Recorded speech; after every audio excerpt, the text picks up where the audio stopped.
अस्सलाम वालेकुम। मेरा नाम मलिका पिरानी है। मैं नर्सिंग इंस्ट्रक्टर हूँ और मेरा ताल्लुक़ जिन्ना सिंध मेडिकल यूनिवर्सिटी से है। आज हम बात करेंगे पर्सनल प्रोटेक्टिव इक्विपमेंट की इन रिलेशन टू कोविड-19।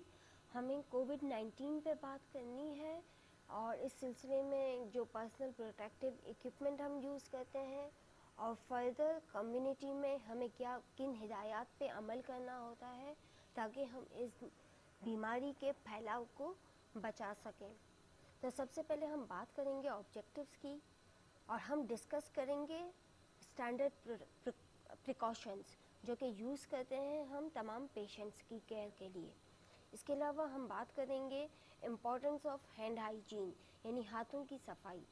हाथों की सफाई के लिए हमें किस तरह से कौन सी चीज़ें यूज़ करनी होती हैं और कौन से स्टेप्स फॉलो करने होते हैं। इसके अलावा हम बात करेंगे पर्सनल प्रोटेक्टिव इक्विपमेंट को इस्तेमाल करने के तरीके, उनको पहनने के तरीके और उनको रिमूव करने के तरीके। इसके अलावा हम डिस्कस करेंगे वो तमाम हिदायत जो कि हमें कम्युनिटी में अप्लाई करनी होती है कोविड-19 के स्प्रेड को बचाने के लिए या कोविड-19 के फैलाव को बचाने के लिए। तो सबसे पहले हम बात करेंगे स्टैंडर्ड प्रिकॉशंस की। स्टैंडर्ड प्रिकॉशंस हम अप्लाई करते हैं ताकि किसी भी किस्म की बीमारी को, किसी भी किस्म की इन्फेक्शियस बीमारी को फैलाव से रोक सकें। तो उसमें जो चीज़ें आती हैं वो सबसे पहले हैंड हाइजीन यानी हाथों की सफाई। इसके अलावा कफ एटिकेट्स यानी खांसी आते वक्त और छींकते वक्त क्या प्रिकॉशंस लेने होते हैं। फिर इसमें आता है पर्सनल प्रोटेक्टिव इक्विपमेंट को किस तरह से यूज़ करना है। इसके अलावा स्टैंडर्ड प्रिकॉशंस का जो पार्ट है वो है सेफ इंजेक्शन प्रैक्टिसेस और शार्प मैनेजमेंट और इंजरी प्रिवेंशन।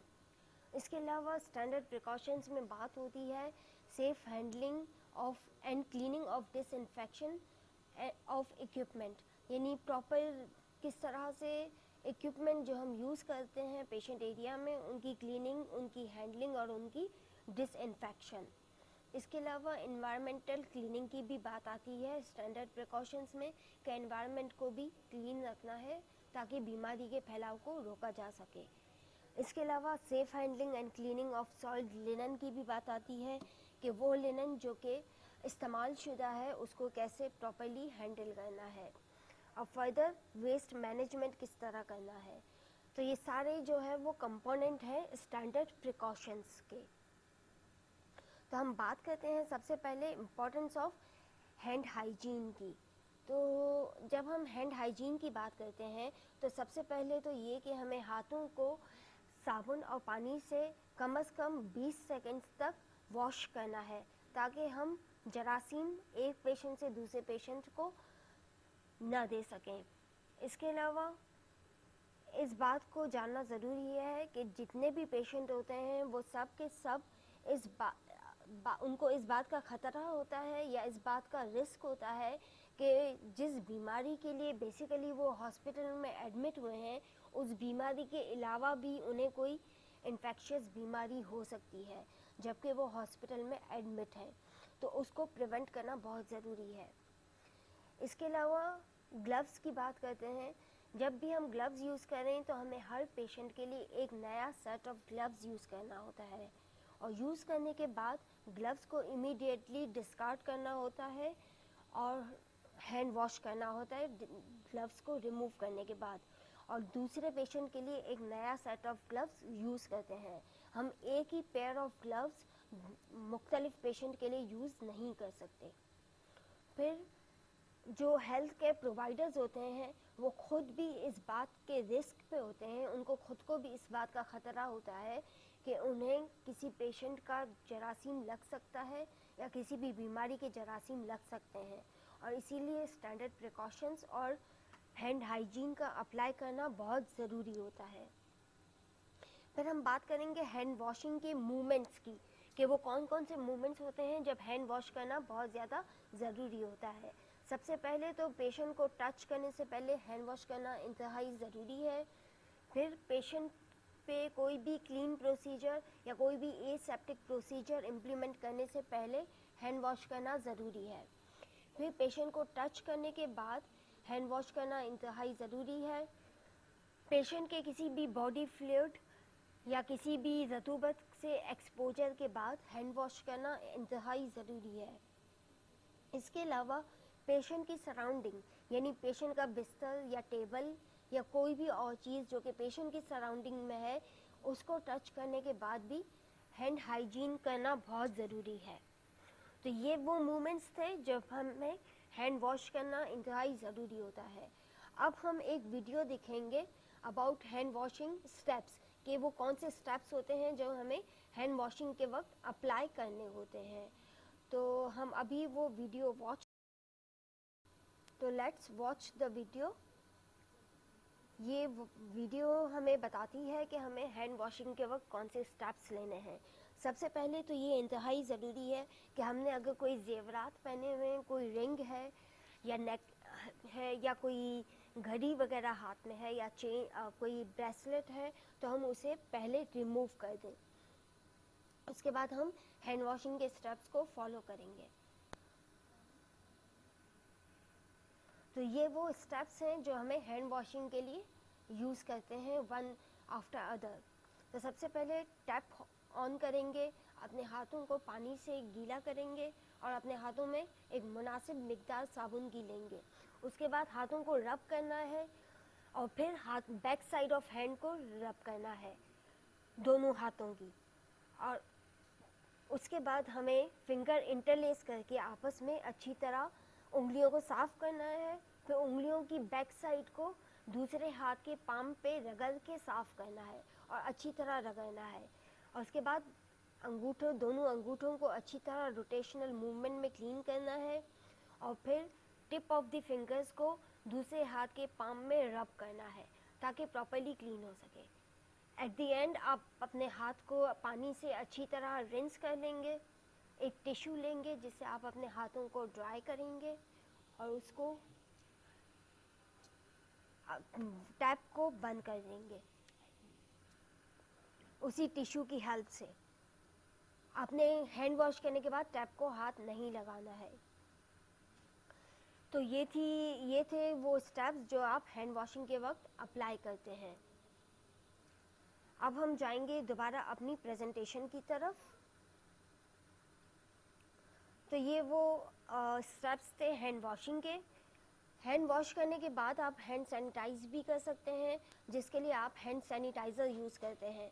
और हैंड सैनिटाइज़र के वक्त भी आप वो 7 स्टेप्स अप्लाई करते हैं हैंड सैनिटाइज़र के लिए। पहले पाम को एक दूसरे के अगेंस्ट रब करते हैं, फिर बैक ऑफ दी हैंड को रब करते हैं, फिर फिंगर्स को इंटरलेस करके उसको प्रॉपर्ली क्लीन करते हैं। उसके बाद थम्स को रोटेशनल मूवमेंट में उसके बाद आपने फिंगर टिप्स को अपने पाम पे रब करना है दोनों हाथों में। उसके बाद आप थंब को रोटेशनल मूवमेंट में क्लीन करेंगे। इसी तरह से हैंड सैनिटाइज़र अप्लाई किया जाता है जो कि हम हैंड वॉशिंग के स्टेप्स में अप्लाई करते हैं। इसके बाद हम बात करेंगे पर्सनल प्रोटेक्टिव इक्विपमेंट की। तो पर्सनल प्रोटेक्टिव इक्विपमेंट क्या है? बेसिकली ये स्पेशलाइज्ड क्लोथिंग या इक्विपमेंट होते हैं जो कि एक हेल्थ केयर वर्कर को पहनने होते हैं ताकि वो अपने आप को किसी भी इन्फेक्शियस या किसी भी जरासीम से बचा सके।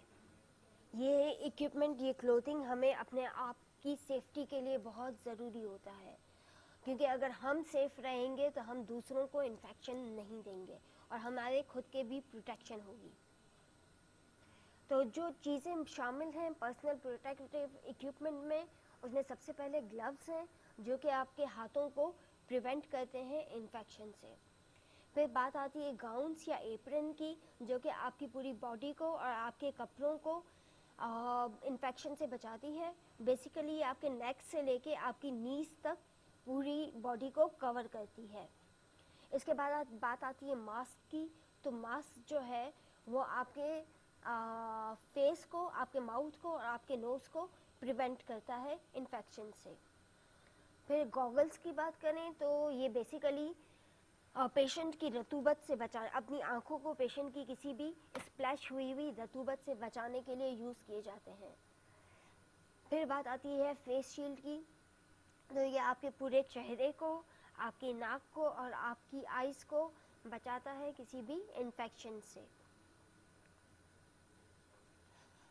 अब हम बात करेंगे प्रोसीजर की कि पर्सनल प्रोटेक्टिव इक्विपमेंट को एक तो पहनने का तरीका और दूसरा उनको पहनने का सीक्वेंस क्या होता है।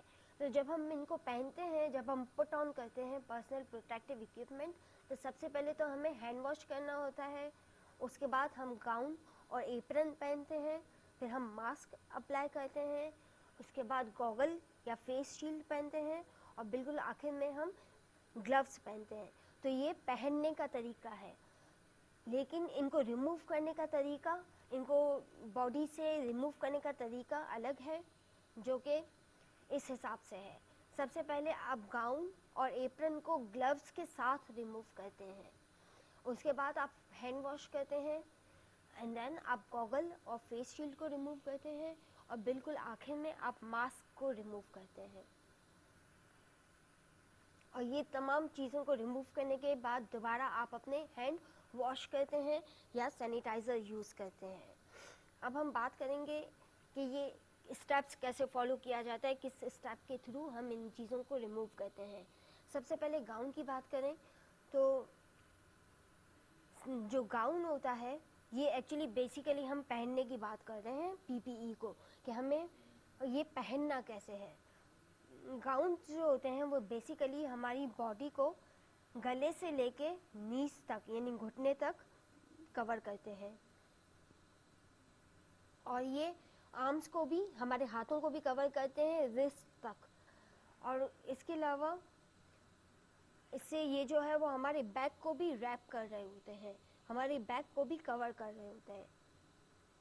तो हमें ये पहन के सबसे पहले इसको फास्टन करना होता है, यानी इसे टाई करना होता है बैक ऑफ द नेक और बैक ऑफ द वेस्ट पे। इसको प्रॉपर्ली हम टाई कर देते हैं गिरा लगा के। फिर हम बात आते हैं मास्क पे। तो जब हम मास्क पहनते हैं, मास्क बेसिकली हमें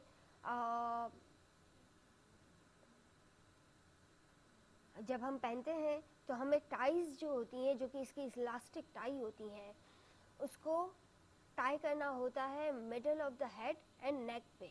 बैक साइड पे जाके हम इसे टाई करते हैं मिडल ऑफ द हेड और नेक पे। सब जो इसकी ये जो इलास्टिक बैंड्स हैं, इसको सबसे पहले तो आप मास्क को यहाँ पे जो ब्रिज ऑफ द नोज़ है उस पर फिक्स करेंगे। टाई करने के बाद जब आपने टाई कर लिया तो उसके बाद आप नोज़ ब्रिज पे इसको फिक्स करेंगे, और उसके बाद आप फेस पे और चिन पे इसको फिक्स करेंगे अच्छी तरह। फिर हम बात करते हैं गॉगल्स की। तो गॉगल्स को सबसे पहले आप पोजीशन करें आईज पे और इसको सिक्योर करें हेड पे।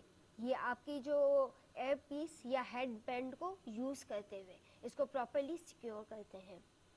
जब हम बात करते हैं फेस शील्ड की, तो फेस शील्ड को हमें सिक्योर करना है आईब्रोज के ऊपर जो हैंड बैंड है उसकी मदद से, और फिर इसको एडजस्ट करना है ताकि ये प्रॉपर्ली फिट हो सके। फिर हमें ग्लव्स पहनने हैं। तो ग्लव्स जब हम पहनते हैं तो ग्लव्स पहनने के बाद ग्लव्स का जो ये पार्ट होता है जो कि एंड में होता है, इसे हम आस्तीन के ऊपर तक लेके जाएंगे।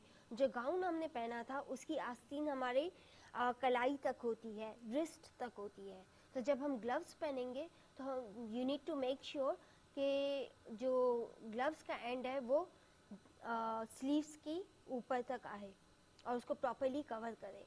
ग्लव्स और स्लीव्स में, आस्तीन में और ग्लव्स में स्किन का कोई भी हिस्सा नज़र नहीं आना चाहिए। फिर हम बात करेंगे कि हमें पर्सनल प्रोटेक्टिव इक्विपमेंट को रिमूव कैसे करना है। तो सबसे पहले ग्लव्स की बात करें। यूजुअली आप ग्लव्स और गाउन एक साथ ही रिमूव करते हैं, लेकिन अगर ड्यूरिंग पेशेंट केयर आपको महसूस होता है कि आपके ग्लव्स बहुत बुरे तरीके से कंटैमिनेट हो गए हैं, तो आप उसे रिमूव करके नया पेयर ऑफ ग्लव्स पहन सकते हैं।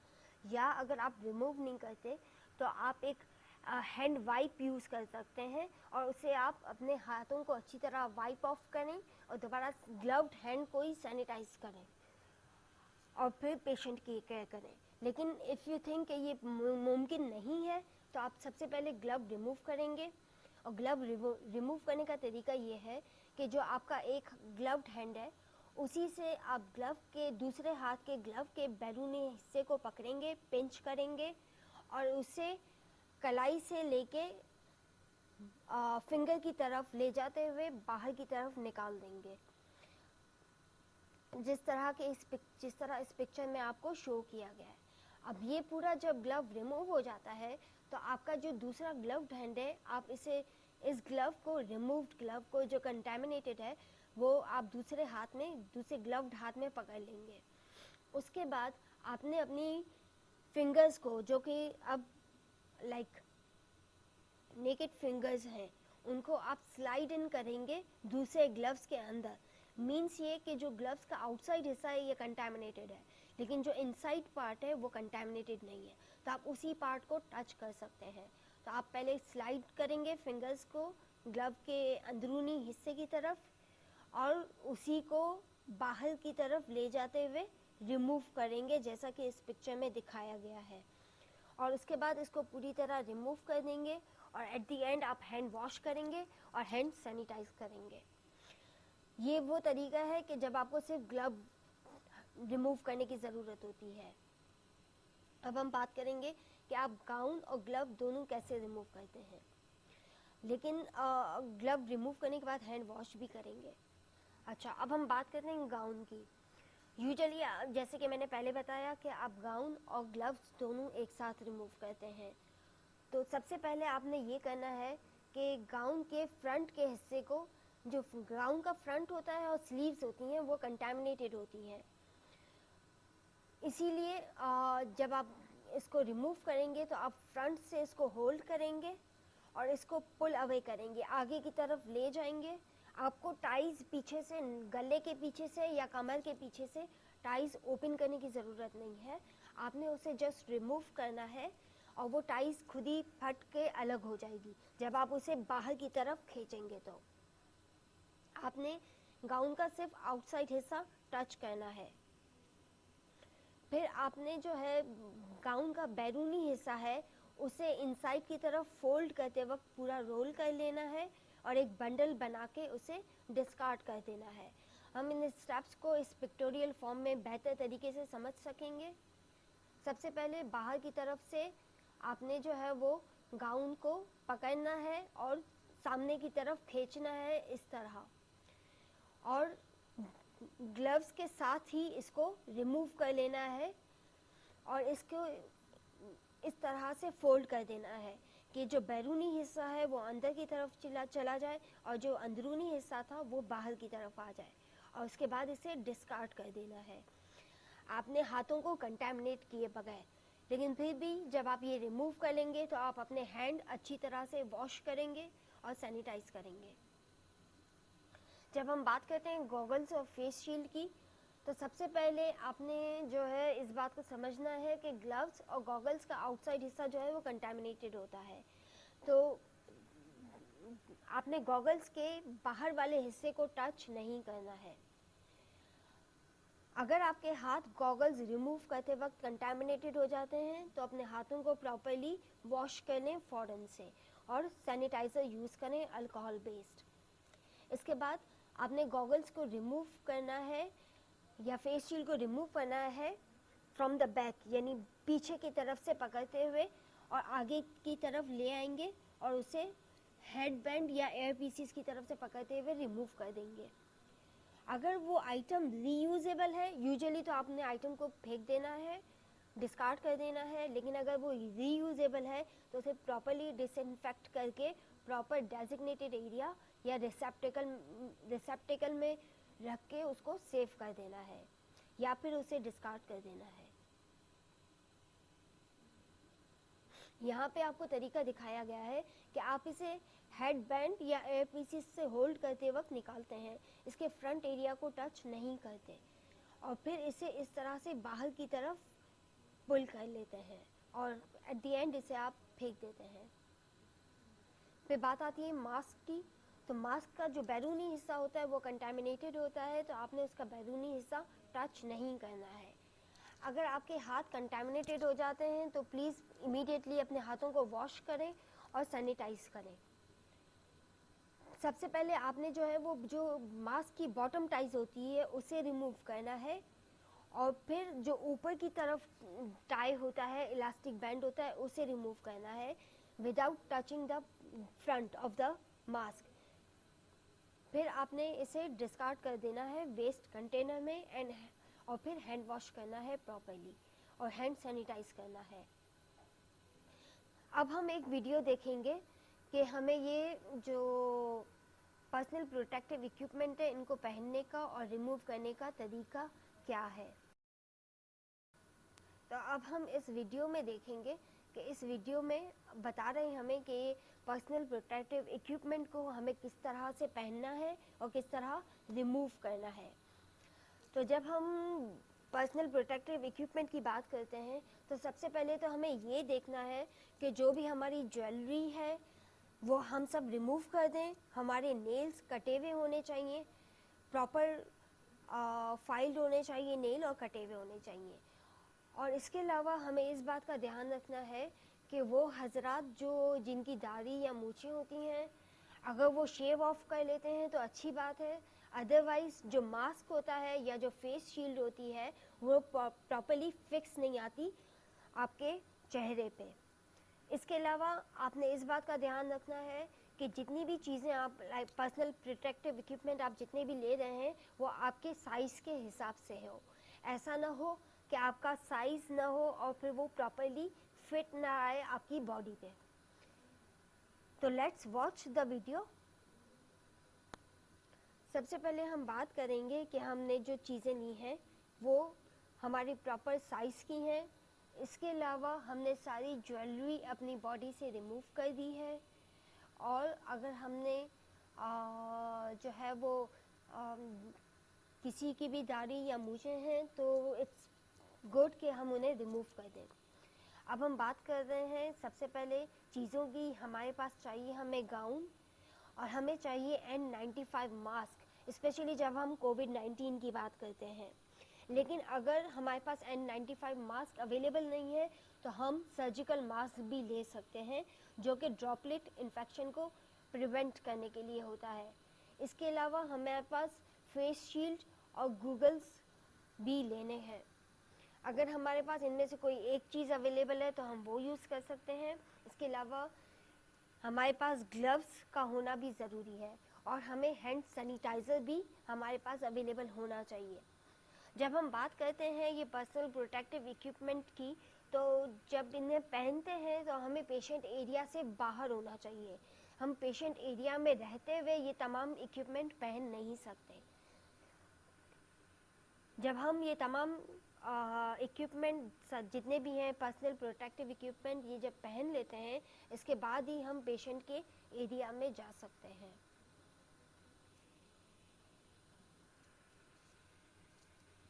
तो सबसे पहले हम लेंगे एक हेड कवर जिससे हम अपने बालों को अच्छी तरह से कवर कर लेंगे। आपके बाल प्रॉपर्ली कवर होने चाहिए इसमें, अदरवाइज़ आपके बालों के कंटेमिनेशन के भी चांसेस हैं और इस बात का भी चांसेस है कि दूसरे जो पर्सनल प्रोटेक्टिव इक्विपमेंट हैं वो प्रॉपर्ली फिक्स नहीं आएंगे। तो इट्स बेटर कि एक हेड कैप आप यूज़ कर लें जो कि आपके बालों को कम्प्लीटली कवर कर लें। फिर सबसे पहले आप हैंड सैनिटाइज करेंगे, हैंड वॉश कर लेंगे और हैंड सैनिटाइज़र यूज़ करेंगे ताकि आप प्रॉपर्ली अपने हाथों को जो है वो डीकंटामिनेट कर सकें।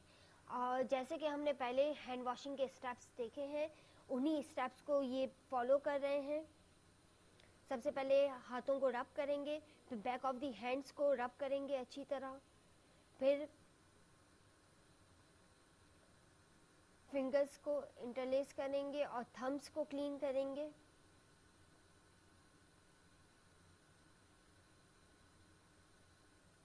फिर टिप ऑफ द फिंगर्स को क्लीन करेंगे bye rubbing them at the palm of the other hand.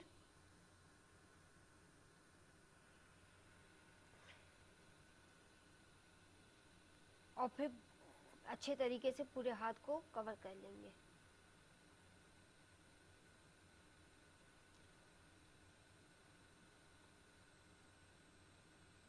इसके बाद हम गाउन लेंगे। सबसे पहले देखेंगे कि ये गाउन प्रॉपर साइज का है और ये हमें बता रहे हैं कि गाउन को पहनने का प्रॉपर तरीका क्या है।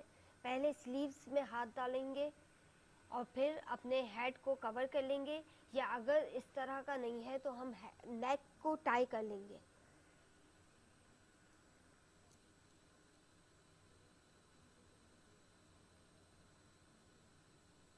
इसको प्रॉपरली फिट करेंगे बॉडी से, नेक टाई को टाई करेंगे, गिरा लगाएंगे और फिर वेस्ट में गिरा लगाएंगे। इस पर्टिकुलर गाउन में नेक टाई नहीं है अवेलेबल, लेकिन हम अगर होगा तो हम नेक से भी गिरा लगा देंगे। उसके बाद हम मास्क पहनेंगे। पहले सबसे इसको नोज ब्रिज पे रखना है और जो टॉप आपकी जो इलास्टिक है उसको लगाएंगे और फिर नीचे वाला जो इलास्टिक बैंड है उसको हम back of the head at the nap of the neck जो है उसे अटैच करेंगे ताकि ये प्रॉपरली फिक्स हो जाए। और उसके बाद हमें क्या करना है कि हमें नेक पे इसको प्रॉपरली, नोज ब्रिज पे इसको प्रॉपरली फिक्स करना है, जिस तरह से ये साहब फिक्स करके दिखा रहे हैं। और फिर हर जगह से इसे सील कर देना है, चिन पे भी सील करना है। और उसके बाद सबसे आखिर में आप एक्सहेल करके देखेंगे कि कहीं से कोई हवा लीक तो नहीं हो रही। अगर कोई कहीं से भी कोई हवा लीक हो रही है तो आपने इसे दोबारा प्रॉपरली फिक्स करना है,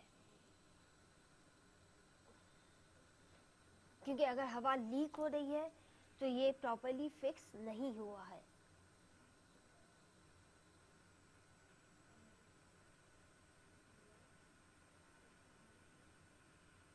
उसके बाद आपने गॉगल्स पहनने हैं, उनको प्रॉपरली फिक्स करना है। और फिर फेस शील्ड को यूज़ करना है। फेस शील्ड आप प्रॉपरली उसे फिक्स करते हैं आईब्रोज के ऊपर, और आपने चेक करना है कि ये प्रॉपरली फिक्स हुए हैं या नहीं हुए हैं। और ये पूरे फुल फेस को कवर, इसके लिए ज़रूरी है कि आपका फुल फेस इससे कवर हो सके ताकि किसी भी किस्म के स्प्लैशेस आपके फेस पे ना आए पेशेंट की तरफ से।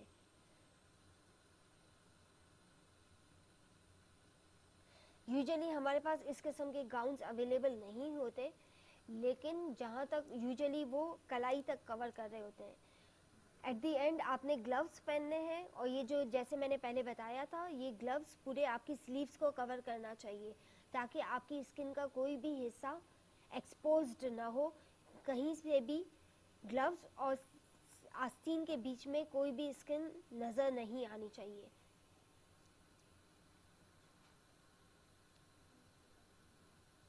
अब आप तैयार हैं कि आप पेशेंट के एरिया में जा सकते हैं, आइसोलेशन रूम में या जहाँ पे भी पेशेंट आपका है, आप पेशेंट एरिया में एंटर हो सकते हैं।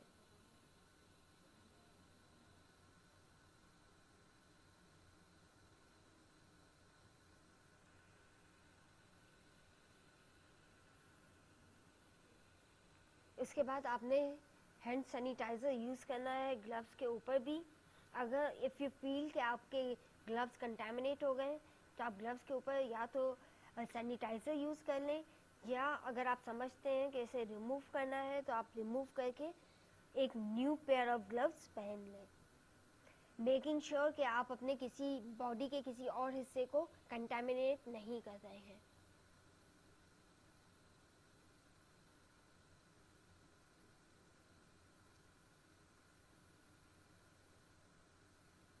यहाँ पे देख रहे हैं आप कि ये बता रहे हैं कि अगर आपके ग्लव्स कंटेमिनेट हो गए हैं तो आप वाइप्स यूज़ करके डिसइंफेक्ट कर सकते हैं अच्छी तरह, और सैनिटाइज़र यूज़ कर सकते हैं ग्लव्स के ऊपर ही। अगर आपने डबल पेयर ऑफ ग्लव्स पहना हुआ है तो आप बाहर वाला जो पेयर है उसे रिमूव कर दें।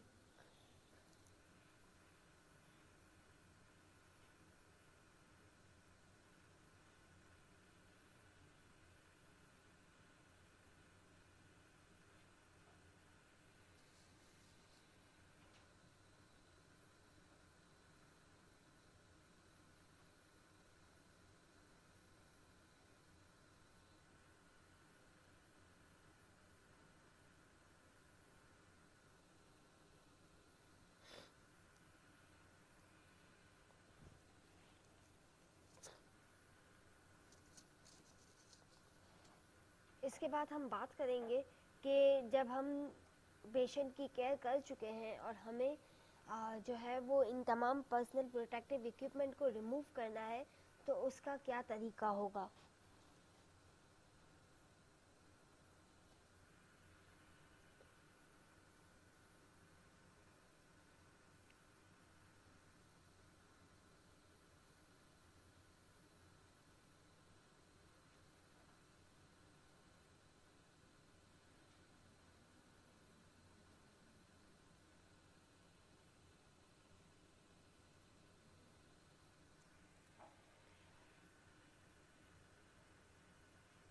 जब आप रिमूव करेंगे तो सबसे पहले आपने जो है वो गाउन का जो बैरूनी हिस्सा है उसको टच करना है या फिर हाथ को शोल्डर पे रखते हुए टाइज को रिमूव कर देना है ताकि वो अनटाई हो जाए। लेकिन अगर आप इसको फ्रंट से भी बाहर की तरफ खींचेंगे तो वो टाइज जो है जो गिरा लगी हुई है वो खुद ब खुद फट के बाहर की तरफ आ जाएगी और आप इस तरह से अपने गाउन को रिमूव कर सकते हैं। मेकिंग श्योर कि आपने इस बात का भी ध्यान रखना है कि आप गाउन के साथ साथ अपने ग्लव्स भी रिमूव कर दें और जो गाउन का बैरूनी हिस्सा था वो अंदर की तरफ फोल्ड करके उसका एक बंडल बना लें जिस तरह से इस वीडियो में दिखाया गया है और उसके बाद इसको एक साथ ही डिस्कार्ड कर दें डस्टबिन में। उसके बाद आप हैंड सैनिटाइज करेंगे बाकी चीज़ों को रिमूव करने से पहले।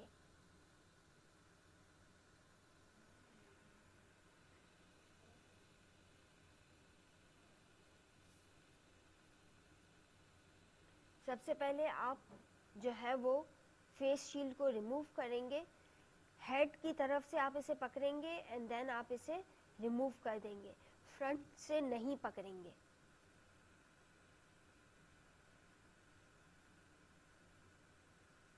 इस तरह से आपने फेस शील्ड को रिमूव करके डस्टबिन में डाल देना है। लेकिन अब बात आती है N95 मास्क की। तो बिफोर आप उसे रिमूव करें आपने हैंड सैनिटाइज करना है दोबारा क्योंकि आपने कंटामिनेटेड फेस शील्ड को हाथ लगाया था। जब हम N95 मास्क को रिमूव करने की बात करते हैं तो इस वक्त जब आप अपने सारे पर्सनल प्रोटेक्टिव इक्विपमेंट रिमूव कर रहे हैं तो आप स्टिल पेशेंट एरिया में हैं। लेकिन जब आप N95 मास्क रिमूव करते हैं तो आप पेशेंट एरिया से बाहर चले जाते हैं क्योंकि पेशेंट के एनवायरनमेंट में एयर में वो तमाम जरासीम मौजूद होंगे जो कि एयरबोर्न इन्फेक्शन है और आप उसे इनहेल कर सकते हैं अगर आपने पेशेंट एरिया में रहते हुए N95 मास्क रिमूव किया तो अच्छी बात ये होती है कि जब आपने मास्क रिमूव करना है तो आप पेशेंट एरिया से बाहर चले जाएं ताकि जो जरासीम हवा में है आप उसे इनहेल ना कर लें। पेशेंट एरिया से बाहर जाने से पहले हैंड सैनिटाइज करें।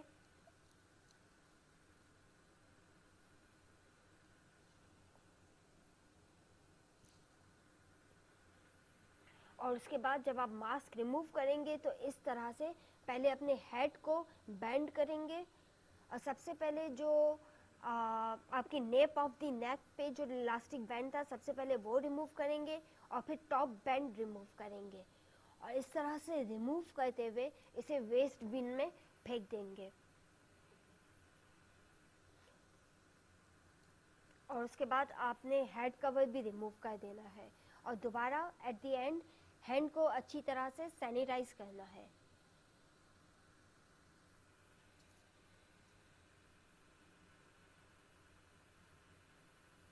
तो ये सारा प्रोसीजर था पर्सनल प्रोटेक्टिव इक्विपमेंट को पहनने का और रिमूव करने का। ये प्रॉपर तरीका है और आपने इस बात का भी ध्यान रखना है कि आपने अपने हाथों को प्रॉपरली सैनिटाइज करना है। अब हम बात करते हैं दोबारा अपनी प्रेजेंटेशन की।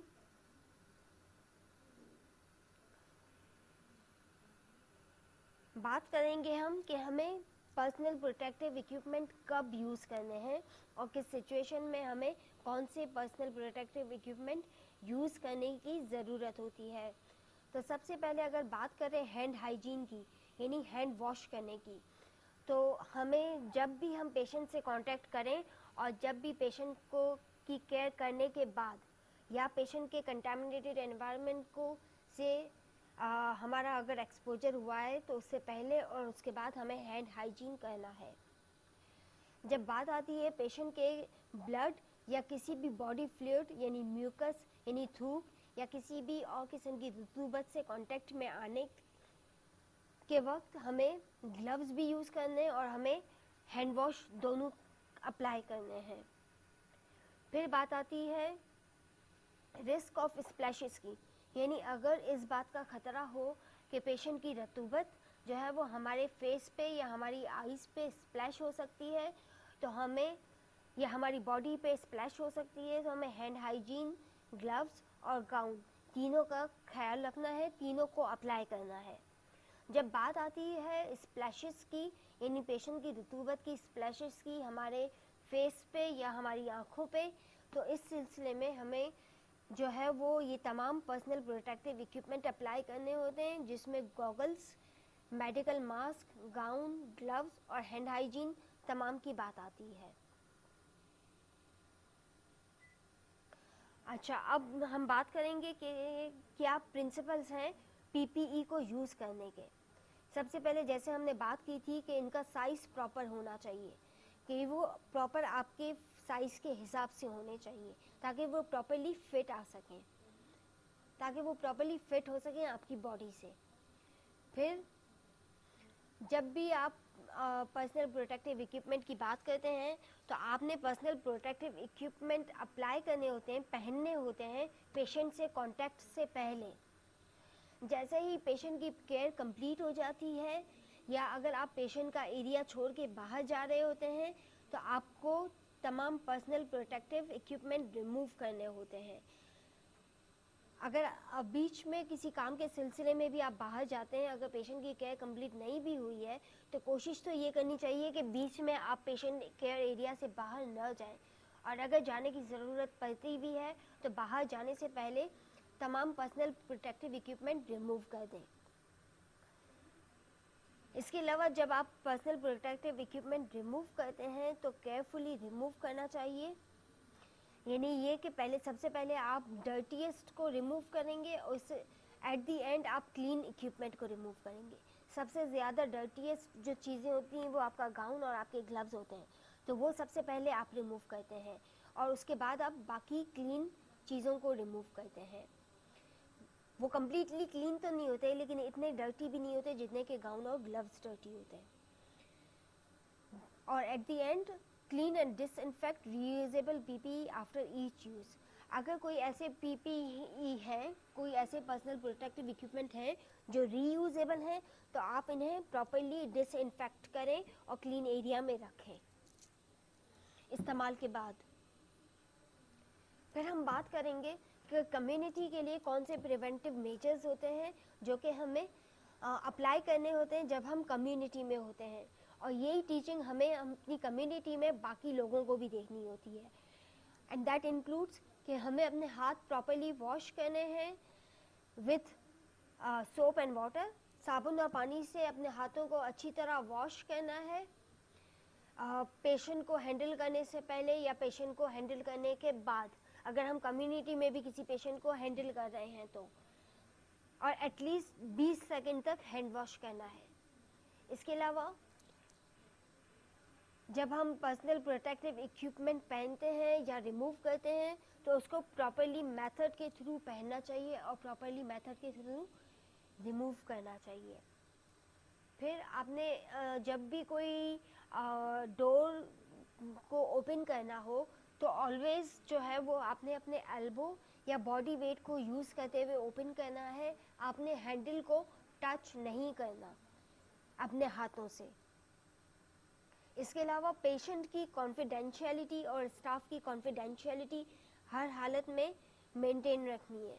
इसका मतलब ये है कि एक पेशेंट की इंफॉर्मेशन हमें किसी के भी साथ शेयर नहीं करनी होती है, एक्सेप्ट फॉर द थिंग कि हमें अपने ही हेल्थ केयर वर्कर से, किसी डॉक्टर से या किसी नर्स से ये इंफॉर्मेशन पेशेंट से मुतल्लिक डिस्कस करनी हो।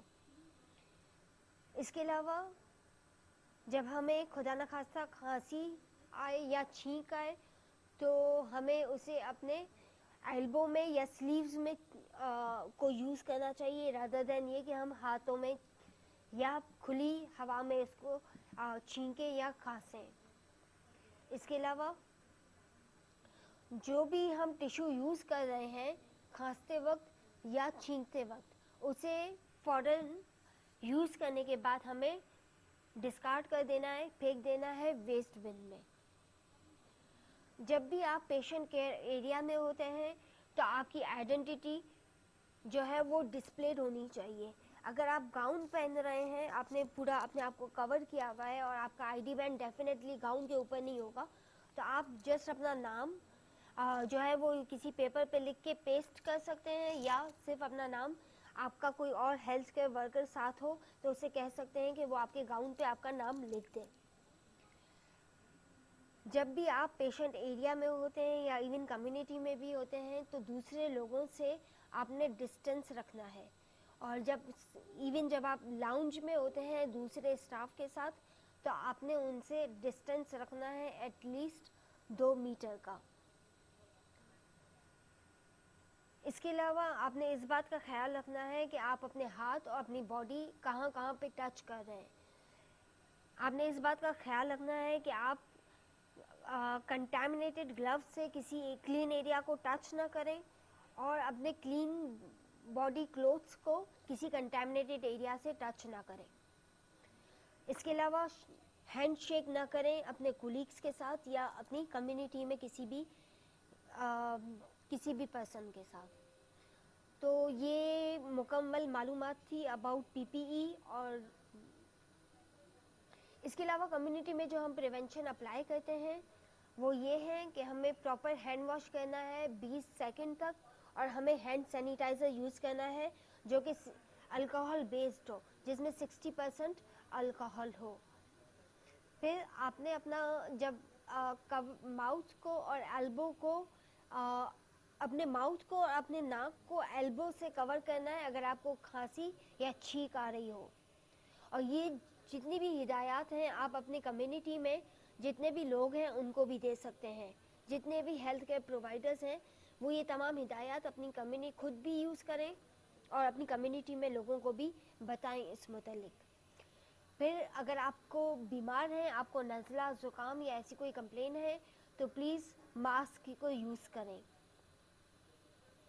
इसके अलावा ग्लव्स यूज़ करें जब भी आप काम पे हैं, शॉपिंग पे हैं, और इस्तेमाल करने के बाद आप इसे प्रॉपर्ली डिस्पोज ऑफ कर दें। उन ग्लव्स को आप दोबारा अपने घर पे वापस ना लेकर आए। इसके अलावा किसी भी गैर ज़रूरी रीज़न की वजह से घर से बाहर न जाएं।